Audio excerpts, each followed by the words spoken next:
The spotty showers continue across the Golden Triangle region, but that's nothing less of what we expected, or is it? We actually hoped for a little bit of severe potential today, but across the southeast, really didn't catch that in our area. The lower south half portion of this squall line that passed through just a few hours ago actually should have brought us what they thought for hail, wind, tornadoes. We only got the wind of it, but that was enough to make things uncomfortable today with that temperature right now at 72 degrees. It's muggy out there. The west-northwest wind is pumping at 26 miles per hour.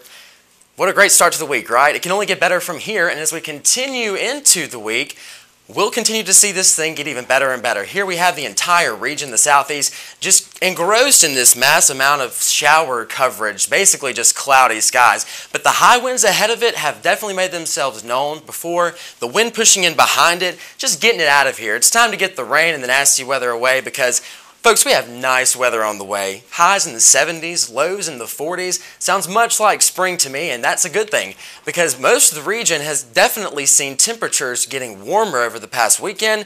That's going to stick around, but notice the lows really getting back down to the 30s this evening into tomorrow morning, and that's just going to continue. We're going to warm up nicely throughout the day and then cool off into the night and then warm up nicely again, much like the spring season. So what a great thing to expect over the next few days as far as that's concerned. But not just yet. Temperatures are still pressing across the region, and notice northeast Mississippi really has a line there. There's the frontal boundary line.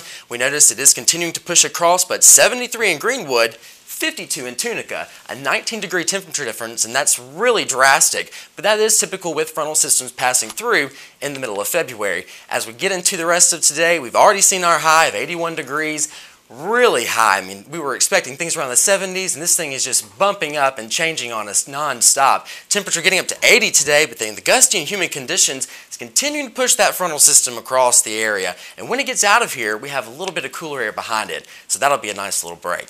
39 degrees as far as our temperature is concerned, gradual clearing and cooling, very nice as far as expecting things to change, and that northwest wind is going to kick in here at about 10 miles per hour, benefiting that as well. Now, let's talk about the rest of the week. You know, I said it's going to be nice. How nice will it be? Looking at Tuesday, there's the light cloud coverage just beginning to make itself known. Highs around the 60s, upper 60s, lower 70s, getting into Wednesday and Thursday. Man, what a great day to go outside and just throw the ball around or just enjoy the weather, because this weekend, we're not done yet. We have Friday, really going to get that chance for rain getting back in here, 30%, the cloud coverage building back in, and then Saturday, next potential for severe weather. So continue to enjoy this weather over the next few days and continue to tune into Campus Connect Forecasting.